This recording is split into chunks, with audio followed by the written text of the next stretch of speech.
So we're gonna go over the difference between banded and reverse banded whenever it comes to applying accommodating resistance.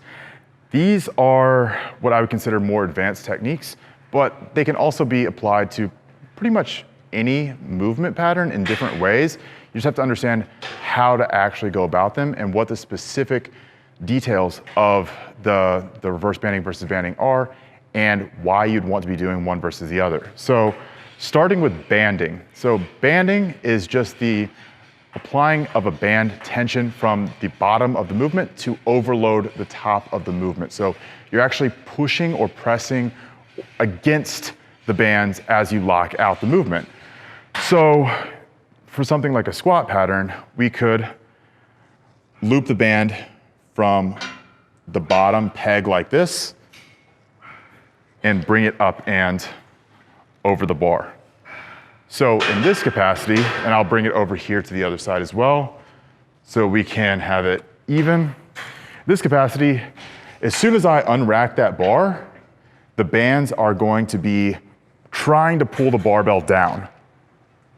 And it's up to me, the trainee, whoever is actually handling the bar, handling the weight, to resist the bands from pulling the bar down.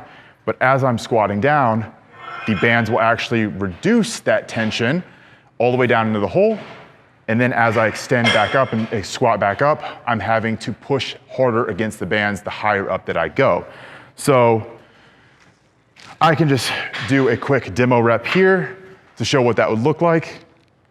But as I take the bar out, and these are pretty light bands for where my strength level is at, as I take the bar out, I squat down, the bands get lighter, I squat back up, the bands apply more tension. So banding, pretty easy to understand, makes a little bit of sense. Most people think of some capacity of banding whenever they use a resistance band in general. So reverse banding is the exact opposite setup. So instead of us taking these bands and applying them from the bottom, we are going to be looping them from the top to provide a similar but different stimulus. So now instead of the bands pulling down on us, the bands are actually assisting with the barbell load. So here, say we have the band looped here, make sure that doesn't shoot out. What you'll see here is as soon as I let go of this band, it's actually gonna pull against the bar. So the bar will actually float as soon as I unrack it. And this is gonna be important for a couple of different reasons. The first is we're getting a very different neurological stimulus from reverse banding versus banding.